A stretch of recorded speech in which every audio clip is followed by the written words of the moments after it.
नमस्कार साथियों, स्वागत है आप सभी का अंकित इंस्पायर मीडिया पर। मैं हूं अंकित अवस्थी। डोनाल्ड ट्रंप ने एक ऐसी चाल चली जिसमें पाकिस्तान समेत, और विशेष रूप से पाकिस्तान का नाम इसलिए क्योंकि इन दिनों जब से मध्यस्थता की इन्होंने ठानी है तब से ये अपने आप को मुस्लिम वर्ल्ड का लीडर समझने लगे हैं। जीसीसी कंट्री हो, तुर्की हो, ईरान हो, सबसे ऊपर कौन तो बोले पाकिस्तान। ट्रंप ने कल रात एक ऐसा दाव चला जिससे सारे के सारे मुस्लिम देश जो इस समय ईरान के साथ नेगोशिएशन में अमेरिका को अपने साथ पाकर यह मान रहे थे कि वो जबरदस्त हो गए हैं, अपने आप को बड़ा मानने लगे थे, उन्हें ट्रंप ने एक ही दाव से पिंजरे में कैद कर दिया है। ये सारे नेताओं की फहरिस्त है जो ट्रंप के कल चले एक दाव से पूरी तरह शिकंजे में फंस गए हैं। क्या हुआ, ट्रंप ने ऐसा क्या कर दिया, और ट्रंप जो अनप्रिडिक्टेबल हैं उन्होंने ऐसी क्या अनप्रिडिक्टेबल चीज कर दी। तो जवाब है, उन्होंने इन सब से कहा कि ईरान डील तो अब ऑलमोस्ट होती दिख रही है, हो जाएगी जब होनी होगी, आप लोग तब तक अब्राहम अकॉर्ड पर साइन कर दीजिए। अब ये अब्राहम अकॉर्ड क्या है, इसकी डिटेलिंग तो मैं आगे चलकर दूंगा। आसान भाषा में ये जान लीजिए कि अब आप लोग इजराइल को मान्यता दे दीजिए। मतलब इजराइल जिसको मुस्लिम देश इतने समय से, जब से इजराइल अस्तित्व में आया है तब से लेकर अब तक, जिसे मान्यता यानी कि एज ए कंट्री नहीं मानते, पाकिस्तान जिसके पासपोर्ट पर लिखा हुआ है कि दुनिया के सभी देशों में वैलिड है एक्सेप्ट इजराइल, मतलब वो अपने पासपोर्ट में जिस चीज को हाईलाइट करता है, उस पाकिस्तान के साथ धप्पा कर दिया ट्रंप ने। कल रात को ट्रंप के इस बयान के बाद अंतरराष्ट्रीय स्तर पर सुर्खियां बनती हैं कि Trump add fresh uncertainty to Iran peace talk with Abraham Accord post. यह अब्राहम अकॉर्ड कितना घातक होगा मुस्लिम देशों के लिए, पाकिस्तान जैसे देश के लिए, जहां इमरान खान यह कहते हुए जेल चले गए कि शहबाज शरीफ को तो ट्रंप ने बिठाया ही इसलिए, या अमेरिकी सरकार ने बिठाया ही इसलिए है ताकि वो इजराइल को मान्यता दिलवा सकें, ताकि वो लोग इनके मदद से अब्राहम अकॉर्ड साइन कर सकें। ऐसी स्थिति में आज की यह चर्चा बेहद खास है कि इस अब्राहम अकॉर्ड में सब लोग कहां फंसे हैं, किस देश की क्या प्रतिक्रिया आई है, क्या पाकिस्तान और सऊदी इस चीज के लिए तैयार हो पाएंगे, और अगर नहीं होते तो ट्रंप इस नेगोशिएशन में कहां इन्हें खींच कर ले जाएंगे। बड़ी ही रोचक जानकारी है, डिटेल में बताएंगे और यह समझाएंगे हर देश की मजबूरी क्या है और हर देश कहां तक तैयार हो सकता है। ट्रंप इस तरह से कौन सा खेल खेल रहे हैं और इजराइल अल्टीमेटली हॉर्मुज को खुलने क्यों नहीं दे रहा है। कल रात जहां एक और खबर आ रही थी कि 30 दिन के लिए हो सकता है स्टेट ऑफ हॉर्मुज को लेकर सीज फायर तैयार हो जाए अमेरिका और ईरान के बीच, इसी बीच में इजराइल का लेबनान पर हमला होता है और हिजबुल्लाह को निशाना बनाते हुए 70 से अधिक ठिकानों पर गोलियां चला दी जाती हैं। समय बीतता है, ट्रंप ने कहा हम भी कहां पीछे, और ईरान में स्टेट ऑफ हॉर्मुज के आसपास वाटर के अंदर माइंस बिछा रही बोट्स को निशाना बनाया जाता है। यानी एक तरफ पीस टॉक, एक तरफ अब्राहम अकॉर्ड, एक तरफ लेबनान पर हमला और एक तरफ ईरान की बोट्स पर हमला। ये सब कुछ एक साथ इस सेशन में आइए कवर करते हैं और डिस्कस करते हैं। लेकिन उससे पहले आप लोगों को एक जरूरी याद दिला दें, और वो ये, गर्मी की छुट्टियां बीत जाएंगी, जल्दी से कुछ सीखने की तैयारी में जुड़ जाइए। मैंने आपके लिए AI की लाइव क्लासेस कर रखी हैं, शाम 5 बजे रोज हो रही हैं। क्लास का लिंक कमेंट बॉक्स में पिन है, जाकर उसे ज्वाइन कर लीजिए। बच्चे हों, घर में माता बहनें हों, बुजुर्ग हों, वयस्क हों, जिस भी एज श्रेणी में आप हैं, आज के समय पर AI के 30 से अधिक टूल्स का इस्तेमाल करना, यूज केस करना मैं आपको क्लासेस में लाइव सिखा रहा हूं। और यदि आप इन क्लासेस को बाद में भी देखते रहना चाहते हैं तो पूरी 1 साल की वैधता के साथ आप इन क्लासेस को देख पाएंगे। साथ ही साथ कोर्स कंप्लीशन पर एक छोटा सा एग्जाम देकर आप अपने लिए सर्टिफिकेट भी प्राप्त कर पाएंगे। तो देरी किस बात की, जल्दी से जाइए, ज्वाइन करिए। शाम 5 बजे मुलाकात करेंगे लाइव क्लास के अंदर। आइए साथियों, यूएस ईरान डील को लेकर जो अपडेट चल रहे थे उस पर मैं आपको थोड़ी जानकारी देता हूं। आज से 2 दिन पहले आप लोगों की नजर से एक सेशन निकल गया जिसे आपने ज्यादा महत्व नहीं दिया। वो सेशन था कि सऊदी में पाकिस्तान ने अपनी सेनाएं तैनात की हैं। यह जानकारी मैंने अपनी पाठशाला पर एक सेशन में दी थी। अगर आप वो सेशन नहीं देखे तो मैं आपको हल्की सी जानकारी उस सेशन के निकालकर दिखा देता हूं। हुआ यह कि ट्रंप ने पाकिस्तान को जिम्मेदारी दी हुई है कि तुम जाओ ईरान से बात करो। ट्रंप को एक ही चीज चाहिए कि अपना एनरिच्ड यूरेनियम हमें पकड़ा दो, उसके बाद जो होगा वो देखा जाएगा। तो ऐसे में पाकिस्तान को जिम्मेदारी दी हुई थी कि तुम जाकर के उनसे बात करो। तो इस काम के लिए बाकायदा मोहसिन नकवी को अपॉइंट किया था आसिम मुनीर ने। मोहसिन नकवी जो पाकिस्तान के इंटीरियर मिनिस्टर हैं, गृह मंत्री हैं, वो आसिम मुनीर के साले लगते हैं। उनको 3 बार ईरान भेजा गया। वो ईरान जाते हैं बातचीत करने, फिर आसिम मुनीर जाते हैं ईरान, उसकी चर्चा हमने आप लोगों को बताई।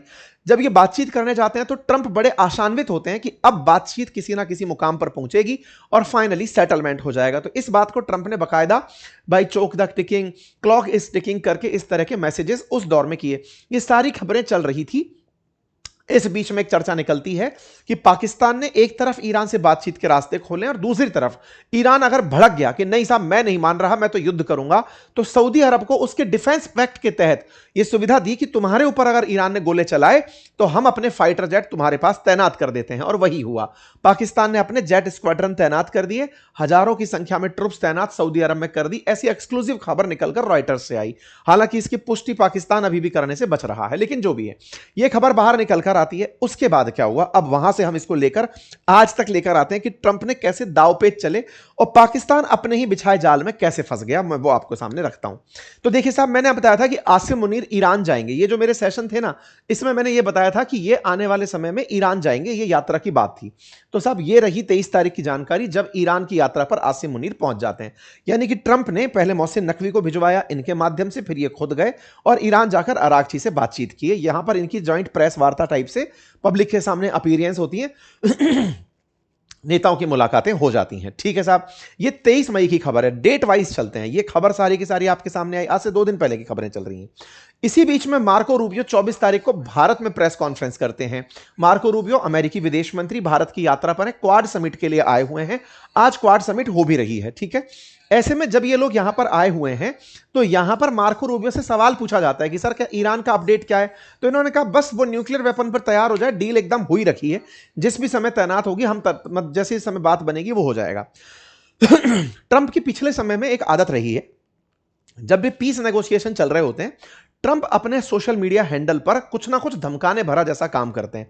इधर नेगोशिएशन चल रही है, वो गोला डाल देंगे, कहीं धमका देंगे, अगर ये नहीं किया तो हम ऐसे मार डालेंगे, ये कर देंगे। ट्रंप उस खेल में बिजी थे। यानी कि वो एक टाइम पर पुचकार भी रहे होते हैं, दूसरी तरफ से मार भी रहे होते हैं।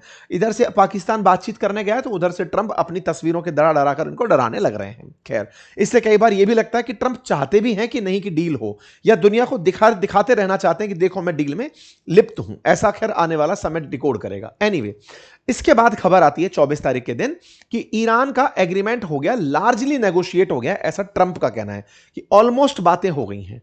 ट्रंप ने जिस समय यह बात कही वो तारीख 24 मई थी। 24 मई को अपने यहां पर सर्गो रूबियो आए हुए थे। जब मार्को रूबियो यहां आए हुए थे उसी समय ट्रंप का एक ट्वीट आता है कि मैंने सऊदी अरब से बात कर ली है, कतर से बात कर ली है, पाकिस्तान, इजिप्ट, बहरेन, जॉर्डन, इन सबसे बात कर ली है कि हम ईरान के साथ में जल्दी ही किसी एमओयू पर, जो कि शांति वार्ता से जुड़ा होगा, उस पर पहुंचने वाले हैं।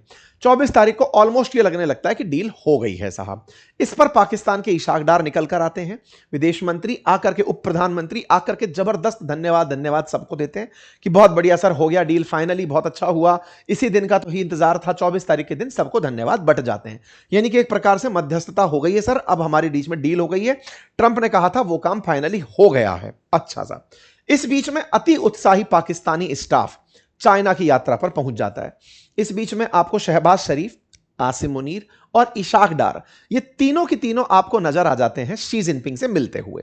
मतलब आप समय को देखें, 24 तारीख के दिन यह घटना होती है, धन्यवाद बोलते हैं, सब कुछ हो गया होता है, ट्रंप ने कह दिया होता है कि हाँ बढ़िया, सब पीस प्रोसेस हो गया, सब हो गया। इधर ये तीनों कबूतर उड़ करके पहुंच जाते हैं शी जिनपिंग के पास। मतलब ये शी जिनपिंग के लिए भी उतने ही विश्वस्त बनने के लिए पहुंचे जितने अमेरिका के लिए थे कि अमेरिका देखिए हमने आपके लिए डील कर दी। उधर जाकर थैंक यू उसको भी बोलने पहुंच गए, सर थैंक यू, आपके लिए हमने डील करा दी। यहां पर बाकायदा तीनों को लेकर शहबाज शरीफ पहुंचते हैं। इनके बीच में इस तरह की वार्ता होती है। इस वार्ता में आसिम मुनीर यहां पे वांग वी के साथ बातचीत करते हुए दिखाई देते हैं। ये कुछ वैसा था कि पाकिस्तान अमेरिका और चीन को एक साथ लेकर, दो अपोजिट ध्रुवों को एक साथ लेकर ईरान डील करा रहा है। लोगों का मानना था कि इस चीज को ऐसे भी समझा जाए कि क्या पता पाकिस्तान को अमेरिका नहीं कहा हो, क्या पता अमेरिका, अभी चाइना की यात्रा पर जब ट्रंप गए थे तो उस समय पाकिस्तान को ऐसे मध्यस्थ के रूप में रखा गया हो जैसे पहले भी रखा गया है निक्सन के टाइम पर, कि वैसे ही उसको इस्तेमाल किया हो कि ईरान के साथ नेगोशिएशन करा दो। ये तीनों की तीनों बढ़िया से उड़कर वहां जाते हैं, शी जिनपिंग से मुलाकात करते हैं, लगता है बढ़िया हो रहा है। ओके, ट्रंप लेकिन चाइना के साथ अपने प्रेमियों को मिलते देख नहीं पाते, रात को ही एक बम फेंक देते हैं। और वो बम क्या है उसको सुनिए साहब। यहां पर ये कहते हैं कि देखिए नेगोशिएशन तो अब ऑलमोस्ट हो ही गई है, it will only be a great deal for all of us और नो डील एट ऑल। हो नहीं हो क्या ही फर्क पड़ रहा है, लेकिन अब मैं आपके सामने एक चीज और रख रहा हूं। उस चीज में इन्होंने जिन जिन का नाम लिया उसमें लेके सऊदी अरब से तुर्की, Egypt, Jordan, Bahrain, Qatar, Saudi सबके नाम ले डाले और उन सबके नामों को लेते हुए एक लाइन में लाइन कही, और वो ये कि आप सब लोग इस दौर में जब डील साइन हो ही रही है, आप सब लोग इतने इजराइल के साथ में अब्राहम अकॉर्ड साइन कर लीजिए। साथियों, ये एक ऐसी घटना थी जो इन देशों के ऊपर बम की तरह फटी। हुआ कैसे? हुआ यह कि इन सभी देशों की, पाकिस्तान, सऊदी, कतर, यूएई, तुर्की, इजिप्ट, जॉर्डन, बहरीन, इन सब की एक मीटिंग बुलाई ट्रंप ने। उस मीटिंग में टेलीफोनिक वार्ता थी, वर्चुअल मीटिंग थी। ट्रंप सबके सामने कह रहे थे कि देखो सब लोगों ने बहुत अच्छा किया, अब सुनो सभी लोग ना एक काम और कर दो, लगे में लगा, और वो क्या है? अब्राहम अकॉर्ड पर साइन कर दो। जैसे ही ट्रंप ने यह बात बोली, अचानक सभा में सन्नाटा छा गया। ट्रंप यहीं पर रोकते हुए बोले, आप सुन लो, आप लोग सुन पा रहे हैं मुझे? आपको मेरी आवाज आ रही है? फोन डिस्कनेक्ट तो नहीं हो गया है?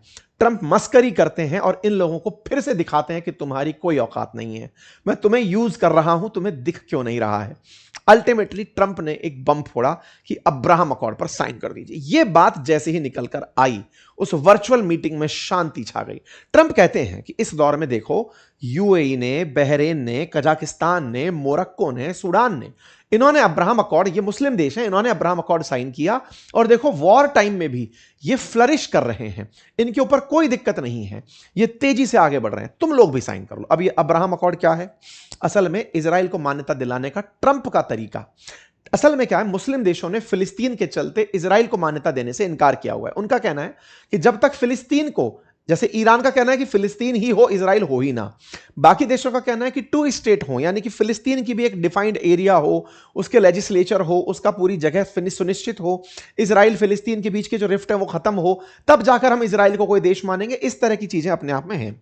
ट्रंप का कहना है कि नहीं, फिलिस्तीन का मसला होता रहेगा, वो मेरा इशू नहीं है, इजराइल को मान्यता दो, उसके साथ में बढ़िया से रिश्ते सामान्य करो, व्यापार करो, पर्यटन बढ़ाओ, तकनीकी एक्सचेंज करो, डिफेंस इक्विपमेंट लेकर आओ, पूरी तरह शांति बनाओ, तब जाकर काम बनेगा। तो साहब कुल मिलाकर के ट्रंप ने इन देशों को वहां ले जाकर खड़ा कर दिया, जो कि इन लोगों के लिए बिल्कुल ऐसा था कि इनसे ये कहा जाता है कि जैसे किसी चीज को बोलते हैं कि ये हराम है करना, तो इनके लिए वो हराम काम कराने की मजबूरी दे दी कि तुम्हें यह करना होगा अगर तुम्हें शांति वार्ता में शामिल होना है। ऑलरेडी 5 मुस्लिम देश, सूडान का अभी चल रहा है कंफर्मेशन, लेकिन 4 तो UAE, Bahrain, Morocco, Kazakhstan already Abraham accord में साइन कर चुके हैं। ये पिछली बार जब ट्रंप का शासन था उसी समय पर यह साइनिंग हो चुकी थी। ये उस समय की कुछ तस्वीरें हैं जिस समय पर यह हुआ था, और इसी के चलते इस बार जब ईरान का जंग हुआ मिडिल ईस्ट अमेरिका के साथ, उस समय पर ईरान ने सबसे ज्यादा निशाना यूएई को बनाया था, और इसी के चलते यूएई की सुरक्षा में इजराइल ने अपना आयरन डोम, आयरन बीम सब भेजा था। इस बीच में नेतन्याहू खुद भी यूएई चलकर आए थे, इजरायली सेना यूएई में मौजूद रही थी इजराइल यूएई की सुरक्षा करने के लिए। ईरान ने इसीलिए यूएई को निशाना बनाया था कि तुम अब्राहम अकॉर्ड कर चुके हो तो तुम्हें भी हम बराबर पार्टी मानेंगे। ट्रंप ने इन सबको पार्टी बनने के लिए कह दिया कि देखो ये सब लोग पहले ही हो चुके थे, अब तुम भी हो जाओ, इजराइल के साथ रिश्ते सामान्य करो। जैसे ही घटना हुई, मीटिंग में पूरी तरह चुप्पी सा गई। इस बीच में ट्रंप ने एक और लाइन बोल दी, मैं चाहूंगा कि ईरान भी अब्राहम अकॉर्ड पर साइन करे। अगर वो ऐसा करता है तो यह ग्रेट काम होगा। जो ईरान पूरी जिंदगी अपनी इस पहचान को बनाने में निकल गया कि वो इजराइल को मिटाना चाहता है, डेथ टू इजराइल चाहता है, उस ईरान को इन्होंने ऑफर दे करके अपने आप में उन सभी देशों के साथ एक बड़ा मजाक कर लिया।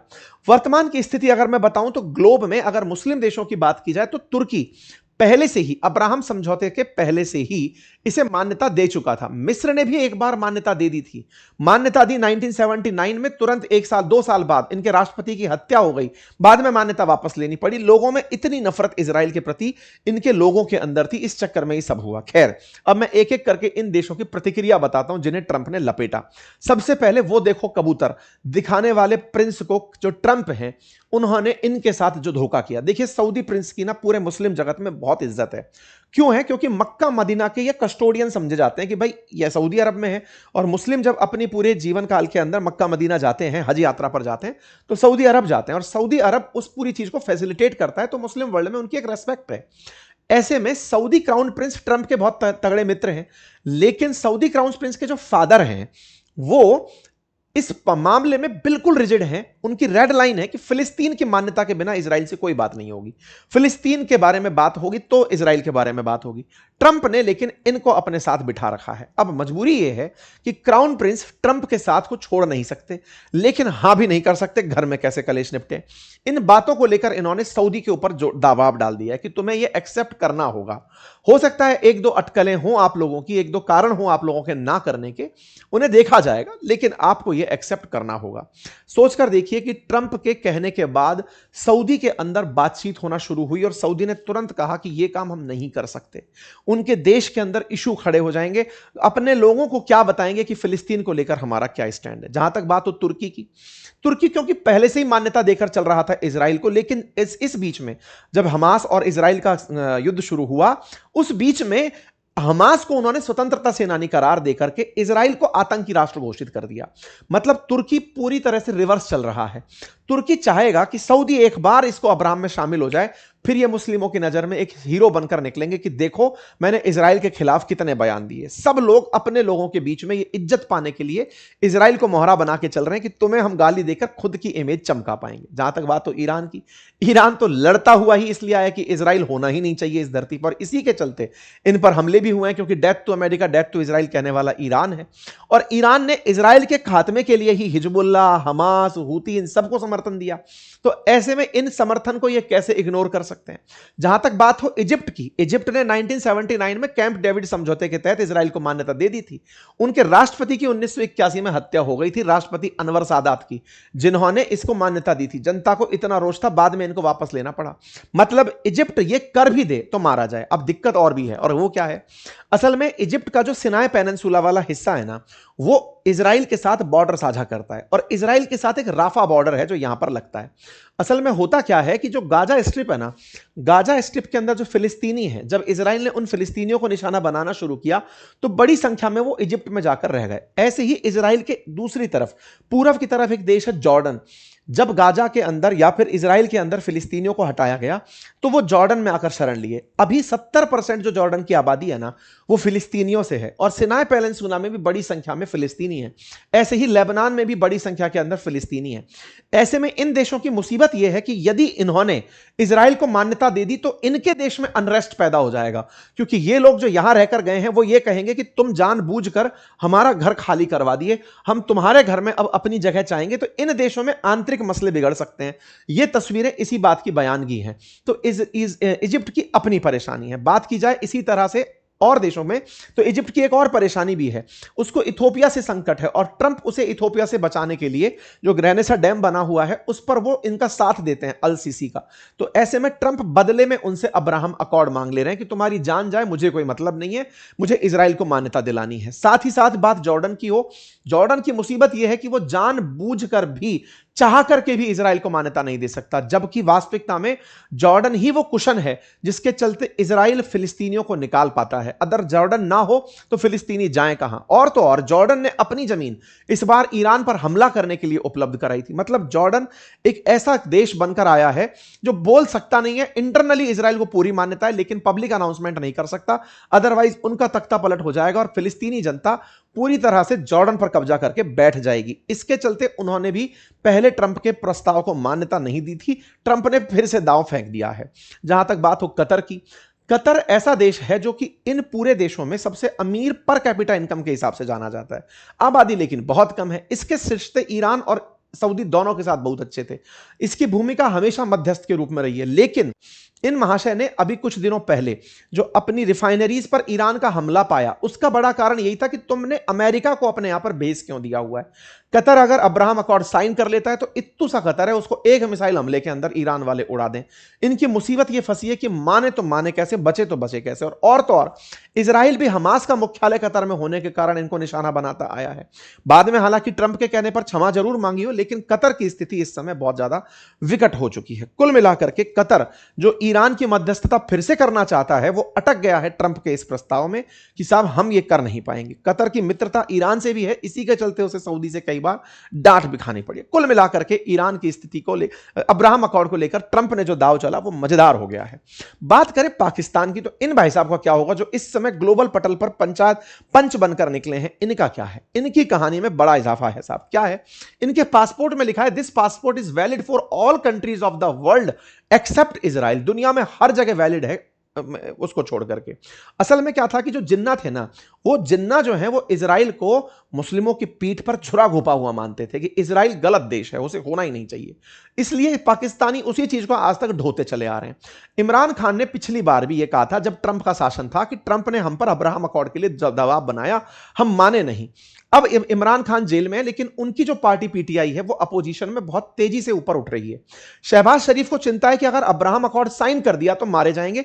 शहबाज शरीफ उसकी इमरान खान की बात सही हो जाएगी, क्योंकि वो ये कहते हुए जेल गए कि अमेरिका ने बिठाया ही शहबाज शरीफ को इसलिए ताकि इजराइल को मान्यता दिला सके।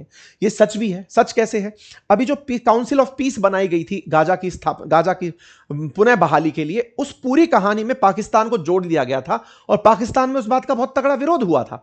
कुल मिलाकर पाकिस्तान ऐसी जगह जाकर फंस गया है कि अमेरिका की दोस्ती, कहते हैं ना राजा की अगाड़ी और घोड़े की पिछाड़ी सही नहीं होती, ये जो ट्रंप से आगे चलना इन्होंने देखा है ये यहां पर बुरी तरह से निपटाए जा रहे हैं। खैर, पाकिस्तान का अपना स्टैंड हमेशा से पलटने का रहा है। तो जब पिछली बार जब इन्होंने बोर्ड ऑफ पीस में आने की बात कही तब इन्होंने कहा कि नहीं नहीं, हम इजराइल के लिए नहीं गए हैं, फिलिस्तीनियों के लिए गए हैं। पाकिस्तान में बहुत तगड़ा प्रोटेस्ट हुआ, सरकार को अपनी बातों से पलटना पड़ा कि नहीं साहब हमारे साथ धोखा हो गया। जो भी है, कुल मिलाकर पाकिस्तान फिर से ट्रंप के एक ऐसे दाव में फंस गया है जो दाव इनके इस्लामिक नाटो होने के सपने को तोड़ रहा है।